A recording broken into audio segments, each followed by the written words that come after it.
Hello and welcome दोस्तों। मैं उत्तम मिश्रा द इनअप के ऑफिशियल यूट्यूब चैनल पे आप सभी का बहुत बहुत स्वागत करता हूं। दोस्तों आज का सेक्शन जो हमारा है काफ़ी इंपॉर्टेंट होने वाला है। जैसे कि आप यहाँ पे लिखा हुआ देख रहे हैं गवर्नर ऑफ बंगाल। तो आज के सेगमेंट में आज हम गवर्नर ऑफ बंगाल हम कवर करने की कोशिश कर रहे हैं और देखेंगे कि कितने गवर्नर जो है वो हमारे इंडिया पे उन्होंने बंगाल पे उन्होंने रूल किया और उनके टाइम पे ऐसे कौन कौन से इंपॉर्टेंट काम हुए, कौन कौन से क्या क्या चेंजेस आए, ऐसे कौन कौन से युद्ध आए जो कि एग्ज़ाम के पर्सपेक्टिव से काफ़ी इंपॉर्टेंट है। और ये यकीन मान सकते हैं आप दोस्तों कि एसएससी के या किसी भी अदर एग्ज़ाम में इससे एक ना एक क्वेश्चन तो आपका बनना लाजमी है। ठीक है, तो मैं आशा करता हूँ कि आप अपनी नोटबुक और अपनी कॉपी और पेन अपने हाथ में लेके बैठे होंगे और इस वीडियो को आप लोग नोट करेंगे ताकि आपको वीडियो दोबारा देखने की जरूरत ना पड़े। और साथ ही अगर आप इस वीडियो को पीडीएफ लेना चाहते हैं तो आप टेलीग्राम पे इंग्लिश बाय उत्तम मिश्रा सर्च कर सकते हैं और वहाँ पे मैं आपको टेलीग्राम जो है चैनल पे अपनी पीडीएफ जो है वो प्रोवाइड कर दूंगा। और साथ ही दोस्तों एक चीज़ और डिस्क्रिप्शन में आपको इस चैनल का जो है टेलीग्राम ग्रुप का जो लिंक है वो मैं आपको प्रोवाइड कर दूंगा। ठीक है, आप वहाँ से भी ज्वाइन कर सकते हैं। ठीक है दोस्तों, तो चलिए इस सफ़रनामे को हम आगे बढ़ाने की कोशिश करते हैं। हमारे जो पहले गवर्नर जनरल हुए, गवर्नर ऑफ बंगाल हुए, वो हुए हमारे रॉबर्ट क्लाइव। ठीक है, जिनका पीरियड था, मैंने पीरियड भी मेंशन किया हुआ है, 1757 से 1760 तक। ठीक है, इन्होंने 3 साल रूल किया और दोस्तों यही थे founder of British empire in India. ठीक है, ब्रिटिश एम्पायर को लाने वाले, ब्रिटिश एम्पायर को जनक ये कह सकते हैं, ब्रिटिश एम्पायर के जनक तो नहीं कह सकते, ब्रिटिश एम्पायर के जनक इंडिया में हम रॉबर्ट क्लाइव को कह सकते हैं। ठीक है दोस्तों, इन्हीं के टाइम पे बहुत ही इंपॉर्टेंट, और ये आपका मान लीजिए ये जो सिर्फ आप गवर्नर जनरल जो आप पढ़ रहे हैं, ये सिर्फ गवर्नर जनरल ही आपका क्लियर नहीं होगा, साथ में आपकी बहुत सारी चीज़ आप देखेंगे कि कवर होगा। ठीक है, जैसे कि बैटल ऑफ प्लासी है ना, ये इन्हीं के टाइम पे हुआ था 1757 में। और बैटल ऑफ प्लासी ही ऐसा माना जाता है कि ये पहला ऐसा युद्ध था जो काफ़ी निर्णायक युद्ध था, जिससे इंडिया की इंडियन रूलर्स की हार हुई और उसके हार के साथ ही यहाँ पे ईस्ट इंडिया कंपनी का जो द्वार जो है वो खोल के रख दिया इस युद्ध ने। ठीक है, तो काफ़ी इंपॉर्टेंट है, आप इसको थोड़ा याद रखिएगा और ईयर याद रखिएगा 1757 में। Okay, dual administration in Bengal, इन्होंने डुअल एडमिनिस्ट्रेशन की स्थापना की थी, किसने? रॉबर्ट क्लाइव में। मीन्स कि होता ये था कि पहले हमारे यहाँ प्रिंसली स्टेट हुआ करते थे। प्रिंसली स्टेट का मतलब दोस्तों कि पहले हुआ जब ये आए तो उन्होंने बोला कि कुछ मुद्दों पे राजा राज करेंगे, मतलब राजा की चलेगी, और कुछ मुद्दों पे ईस्ट इंडिया कंपनी की चलेगी। ठीक है, इसी को डबल एडमिनिस्ट्रेशन का इन्होंने नाम दिया। ठीक है दोस्तों, तो साथ ही इन्होंने बिगिनिंग द इकोनॉमिक लूट ऑफ इंडिया, इन्होंने इकोनॉमिक लूट ऑफ इंडिया को भी बढ़ावा दिया। ठीक है, इन्हीं के टाइम पे इकोनॉमिक लूट ऑफ इंडिया को बिल्कुल जनक माना गया। ठीक है, इकोनॉमिक लूट जो है इन्हीं के टाइम पे बिल्कुल प्रचंड पे हुआ। ठीक है दोस्तों, चलिए अब आगे बढ़ते हैं। अब दोस्तों हुआ ये कि पहले तो गवर्नर ऑफ बंगाल चलता था। ठीक है, अब बाद में आपका पिट्स इंडिया एक्ट आया। ठीक है, पिट्स इंडिया एक्ट आया तो अब उसी पोस्ट को इन्होंने नाम चेंज करके क्या नाम कर दिया? Governor general of Bengal. ठीक है, गवर्नर जनरल ऑफ बंगाल जो है इन्होंने कर दिया। ओके, किसको? गवर्नर ऑफ बंगाल को ही इन्होंने क्या नाम दे दिया? Governor general of Bengal. ठीक है, और ये किस एक्ट के हुआ? ये अब देखो, तो पहले गवर्नर जनरल जो थे वो हमारे वॉरेन हेस्टिंग्स थे। ठीक है, याद रखिएगा, गवर्नर जनरल ऑफ बंगाल पहले कौन थे? वॉरेन हेस्टिंग थे, जिन्होंने करीबन 13 साल तक राज किया था, 1772 से लेके 1785 तक राज किया था। और ये लास्ट गवर्नर भी माने जाते हैं, जाहिर सी बात है लास्ट गवर्नर हुए। ठीक है, और ये पहले गवर्नर जनरल भी माने जाते हैं। ठीक है दोस्तों, अगर क्वेश्चन आए कि ऐसे कौन से गवर्नर जनरल थे जिनका इम्पीचमेंट प्रोसेस हुआ था, तो इम्पीचमेंट प्रोसेस जो है दोस्तों वो आपका वॉरेन हेस्टिंग का ही हुआ था। ये पहले गवर्नर जनरल थे जिनका इम्पीचमेंट यानी कि महाभियोग चलाया गया था इन पे। ठीक है, इंग्लैंड के पार्लियामेंट में इन पे महाभियोग का वो चलाया गया था। ठीक है दोस्तों, इन्होंने डुअल गवर्नमेंट, मैंने अभी थोड़ी देर पहले डुअल गवर्नमेंट की बात की, तो इन्होंने डुअल गवर्नमेंट को एंड कर दिया। ठीक है, 1773 में इन्होंने डुअल गवर्नमेंट को बिल्कुल खत्म कर दिया। बोला भैया डुअल गवर्नमेंट नाम की कोई चीज़ नहीं रहेगी, अब सिर्फ और सिर्फ हमारी ही सत्ता है और हम ही राज करेंगे। ठीक है, चलिए अब बात करते हैं दोस्तों Pitt's India act. Pitt's India act जो है दोस्तों 1784 में, ठीक है, इन्हीं के द्वारा लाया गया था। अब दोस्तों पिट्स इंडिया एक्ट क्या होता है इस पर मैं एक स्पेशली वीडियो बना दूंगा। ठीक है, ये इस वीडियो में हम कवर नहीं करेंगे क्योंकि इस वीडियो को कवर करने के गए तो काफ़ी लंबी वीडियो हो जाएगी। ठीक है, जैसे कि आपको पता है मेरी वीडियो काफ़ी शॉर्ट होती है, 10-15 मिनट की वीडियो होती है। ठीक है, ताकि आपको भी याद रखने में आसानी हो। ठीक है, चलिए, इन्होंने ही सिविल एंड क्रिमिनल कोर्ट की स्थापना की थी। ठीक है, कहाँ पे? बंगाल में। आपको पता है इंडिया में 2 सुप्रीम कोर्ट हैं। ठीक है, पहले बंगाल में था, अब दिल्ली में हो चुका है। तो बंगाल वाला जो है, बंगाल को सुप्रीम कोर्ट में कन्वर्ट किया गया था किसने? वॉरेन हेस्टिंग ने ही किया था। पीरियड याद रखिएगा 1770 टू 1785 तक। ओके, चलिए अब आगे बढ़ते हैं।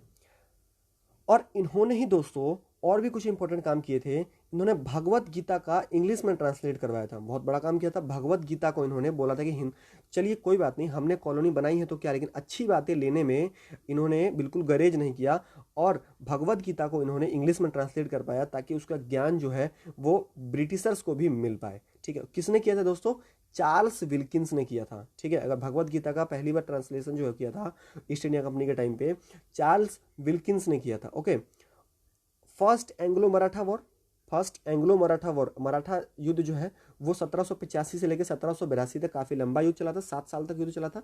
ठीक है, वो इन्हीं के टाइम पे हुआ था। ठीक है, and treaty of Salbai with Maratha, treaty of Salbai भी ये इन्हीं के टाइम पे हुआ था। और इनके, अच्छा क्वेश्चन ये पूछ देगा कि थोड़ा सा टफ बनाना होगा एग्जाम को, तो पूछ देगा इनके पीरियड को किस नाम से जाना जाता है? तो इनके पीरियड को नाम जाना है ट्रायल एंड एरर। ठीक है, फर्स्ट बार रूल कर रहे थे। ठीक है, तो ट्रायल एंड एरर के नाम से जाना जाता है। ठीक है दोस्तों, एंड हमारे सेकंड जो है दोस्तों वो क्या है?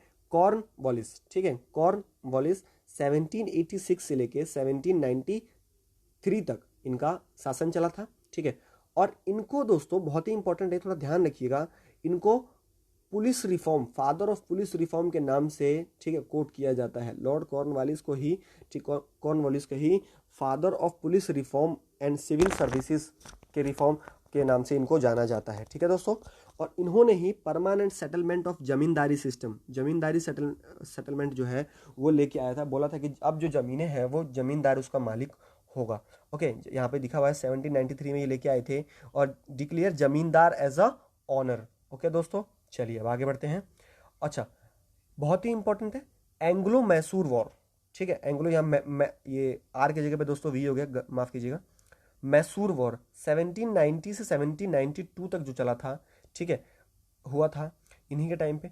ट्रीटी ऑफ सेरिंगापट्टनम इन्हीं के टाइम पे हुआ था। ठीक है दोस्तों, चलिए तो आई होप, आशा करता हूँ कि आपको समझ में आ रहा हो। किसी प्रकार की कोई दिक्कत होगी तो आप कमेंट कर सकते हैं। ठीक है दोस्तों, सर जॉन सोर, सर जॉन सोर, फर्स्ट चार्टर एक्ट 1793 इनके टाइम पे ही आया था। इनका जो पीरियड था 1793 से 1798, 5 साल तक था। ठीक है, और इन्होंने इन्होंने क्या किया था दोस्तों? Important, played an important role in the introduction of permanent settlement and battle of Kharda, permanent settle and battle of Kharda between the Nizam and the Marathas. Nizam और मराठा के बीच में दोस्तों जो आपका वो चल रहा था, टसल चल रहा था, बैटल चल रहा था, उनको परमानेंट सेटलमेंट करने में इनका काफ़ी बड़ा रोल रहा था। ठीक है, चलिए आगे बढ़ते हैं हम। हमारे जो थर्ड जो है Lord Arthur Wellesley. Okay, Lord Arthur Wellesley 1798 से लेके 1805 तक। ओके, 7 साल तक इनका शासन चला था। इनके टाइम पे क्या हुआ था दोस्तों? सब्सिडरी अलायंस, बहुत ही इंपॉर्टेंट है सब्सिडरी अलायंस। ठीक है, क्वेश्चन पूछ सकता है सब्सिडरी अलायंस किस गवर्नर जनरल के पीरियड में आया था? तो सब्सिडरी अलायंस जो है लॉर्ड आर्थर वेल्सले के टाइम पे ही आया था। इनका पीरियड ये रहा, नोट कर लीजिएगा आप। ठीक है, फॉर्मेशन ऑफ मद्रास प्रेसिडेंसी इन 1801। ठीक है, 1801 में इन्होंने मद्रास प्रेसिडेंसी का भी गठन कर दिया और साथ ही, ठीक है, describe himself as a Bengal tiger. ठीक है, और बंगाल, ये अपने आप को बंगाल टाइगर के नाम से ये कोट करते थे। ठीक है, सेकंड एंग्लो मराठा वॉर, और सेकंड एंग्लो मराठा वॉर जो है इन्हीं के टाइम पे हुई थी। ठीक है, और ट्रीटी ऑफ बसाइन भी, ट्रीटी ऑफ बसाइन भी इन्हीं के टाइम पे हुई थी। इन्होंने पेशवा सिस्टम को खत्म करके यहाँ पे मद्रास प्रेसिडेंसी को लेके आए थे। ठीक है दोस्तों, चलिए अब आते हैं लॉर्ड मिंटो पे, बहुत ही इंपॉर्टेंट है। 1807 से 1823 तक यहाँ पे चला, 16 साल तक इनका चला था करीबन। ठीक है, चार्टर एक्ट इन्होंने पास किया था 1813 वाला। ठीक है, चार्टर एक्ट 1813 वाला जो है इन्होंने ही पास किया था। ठीक है, और दोस्तों concluded the treaty of Amritsar with Maharaja Ranjit Singh. ठीक है, concluded the treaty of Amritsar with Maharaja Ranjit Singh. ठीक है, 1809 महाराजा रंजीत सिंह के साथ 1809 में इन्होंने जो अमृतसर की ट्रीटी थी वो इनको ख़त्म कर दिया था इन्होंने, ठीक है। महाराजा रंजीत सिंह के साथ इन्होंने जो ट्रीटी की थी, ट्रीटी ऑफ अमृतसर, उन्होंने इसको ख़त्म कर दिया था, ठीक है दोस्तों। अब बात करते हैं लॉर्ड हेस्टिंग्स की। लॉर्ड हेस्टिंग्स की बात करें तो इनका जो शासनकाल चला था दोस्तों 1813 से लेके 1823, यानी कि करीबन 10 साल तक इनका शासनकाल चला था, ठीक है। Abolish Peshwaship creation of Bombay presidency in 1880, बहुत ही इंपॉर्टेंट है।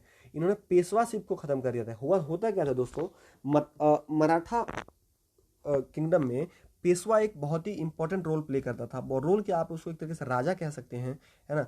तो उन्होंने पेशवाशिप को खत्म कर दिया था। बोला था कि अब भैया पेशवा उस वक्त कुछ नहीं रहेगा, जो होंगे वो हम ही होंगे, है ना, हम ही सर्वे सर्वा हैं और सब कुछ हमें ही है, ठीक है। तो उन्होंने पेशवाशिप को खत्म कर दिया था।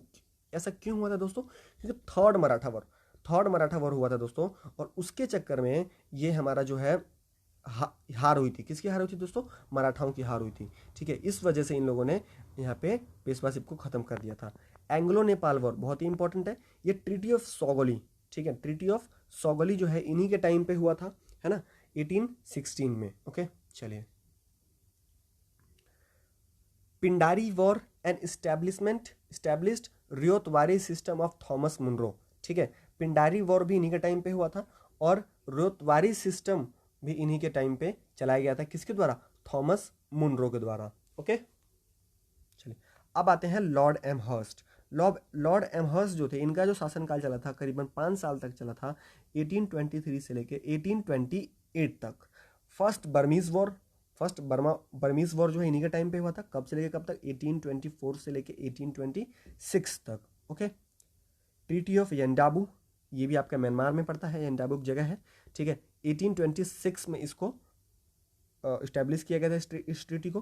कैप्चर ऑफ भरतपुर, ठीक है दोस्तों, भरतपुर को इन लोगों ने यहाँ पे क्या कर दिया दोस्तों, कैप्चर कर लिया था। ओके, यहाँ पे आप देख सकते हैं कैप्चर ऑफ भरतपुर, यहाँ पे भरतपुर को जो है कैप्चर कर लिया गया था, ठीक है। चलिए आगे बढ़ते हैं।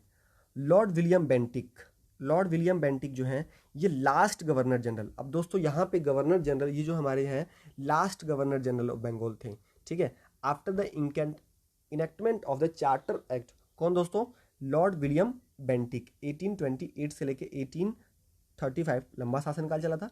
35 साल तक इनका शासनकाल जो है वो दोस्तों चला था, ठीक है। 35 साल, 7 साल तक इनका शासनकाल चला था, ठीक है। तो 1835 तक इनका शासनकाल चला था। ओके, लास्ट गवर्नर, ये जो थे दोस्तों लास्ट गवर्नर जनरल थे, इसलिए इंपॉर्टेंट है, ठीक है। After the enactment of the charter act कौन सा पास हुआ दोस्तों, 1833 वाला। 1833 वाला चार्टर एक्ट इन्होंने जो पास किया, तो ये खुद ही और यही सबसे लास्ट है। और फिर गवर्नर जनरल, ठीक है, ये गवर्नर जनरल ऑफ इंडिया, ठीक है, become the first governor general of India, ठीक है। और ये फर्स्ट गवर्नर जनरल जो है इंडिया, अब इस पोस्ट के बाद उस पोस्ट को बदल के, ठीक है, अब गवर्नर जनरल ऑफ इंडिया, पहले गवर्नर जनरल ऑफ बंगाल होता था।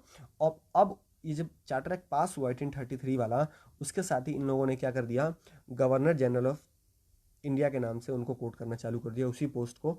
और इसके पहले गवर्नर जनरल ऑफ इंडिया कौन बने दोस्तों, ये एग्जाम के पॉइंट ऑफ व्यू से काफ़ी इंपॉर्टेंट है, ठीक है। ये हमारे लॉर्ड विलियम बेंटिक को किस लिए याद किया जाता है दोस्तों, ये हमारे फर्स्ट जो थे ये गवर्नर जनरल ऑफ इंडिया थे, ठीक है दोस्तों। तो इसी के साथ जितने भी हमारे हैं वो गवर्नर जनरल ऑफ बंगाल वो खत्म हो गए। एक और सेशन लेके आऊँगा जो कि दोस्तों गवर्नर जनरल ऑफ इंडिया पे और डेडिकेटेड होगा, ठीक है। चलिए एक बार क्विक रिवीजन कर लेते हैं। फर्स्ट जो थे वो हमारे रॉबर्ट क्लाइव थे, ठीक है। सेकंड जो थे, और रॉबर्ट क्लाइव जो थे वो हमारे गवर्नर ऑफ बंगाल थे। फिर उसके बाद हमारा चार्टर पिट्स इंडिया एक्ट आया, उसको बदल के क्या नाम कर दिया गया दोस्तों, governor general of Bengal Warren Hastings, ठीक है, पहले थे। उसके बाद दूसरा लॉर्ड कॉर्नवालिस थे, ठीक है। तीसरे जो थे सर जॉन सोर थे, ओके। लॉर्ड आर्थर वेल्सले थे, ठीक है। इनके पीरियड में क्या क्या इंपॉर्टेंट काम होते हैं वो सारे मैंने बता दिए हैं आपको। लॉर्ड मिंटो थे, है ना। उसके बाद लॉर्ड हेस्टिंग्स थे, ओके। उसके बाद लॉर्ड एमहर्स्ट थे, ओके। लॉर्ड विलियम बेंटिक थे, ओके। तो इसी के साथ आज का जो सेशन है दोस्तों हम लोग ख़त्म करते हैं। और आशा करता हूँ कि आप लोगों ने नोट्स बनाया होगा और बहुत अच्छे से आप लोग रिवीजन कर रहे होंगे, पढ़ाई लिखाई आप लोगों की चालू होगी। और दोस्तों यकीन मानिए अगस्त सितंबर से आपके एग्ज़ाम चालू होने स्टार्ट हो जाएंगे, चाहे वो बैंकिंग के हो चाहे वो एसएससी के हो। एसएससी ने अपने कैलेंडर जो है रिलीज़ करी थी, आप लोगों को पता ही है ना। तो थोड़ा सा प्लीज़ आप लोग मोटिवेट रहिए और पढ़ाई करते रहिए। और साथ ही आपको किसी और वीडियो में किसी प्रॉब्लम है या किसी भी टॉपिक में प्रॉब्लम है तो आप प्लीज़ कृपया करके कमेंट कीजिए, ठीक है, और हम उस पर वीडियो बनाएंगे। स्टैटिक जीके के मैंने और भी वीडियो काफ़ी अपलोड कर रखे हैं, नेशनल पार्क्स के वीडियो अपलोड कर रखे हैं, गांधीयन मूवमेंट पर अपलोड कर रखे हैं, तो वो वीडियो भी आप जाके देखिए, काफ़ी हेल्पफुल वीडियो, उससे भी काफ़ी क्वेश्चन जो है एग्जाम में पुटअप होते हैं, ठीक है। तो इसी के साथ दोस्तों मैं उत्तम मिश्रा आप सभी से अलविदा लेना चाहता हूँ। और बस यही कहना चाहूँगा कि अगर वीडियो पसंद आई है तो आप लोग लाइक कीजिए, अगर नहीं पसंद आई है तो अनलाइक तो जरूर कीजिए। आपका रिएक्शन हमारे लिए बहुत ज़्यादा मोटिवेटिंग करता है, चाहे वो लाइकिंग हो चाहे वो अनलाइकिंग हो, ठीक है दोस्तों। पसंद आई है तो कृपया करके आप उसको लाइक भी कीजिए, ठीक है। अगर उसको पसंद नहीं आई है तो कृपया करके आप उसको अनलाइक भी कर सकते हैं, कोई दिक्कत वाली बात नहीं है, ठीक है दोस्तों। चलिए धन्यवाद। इसके साथ मैं उत्तम मिश्रा आप लोगों से विदा लेता हूँ। आई एम उत्तम Mishra signing off. Thank you दोस्तों।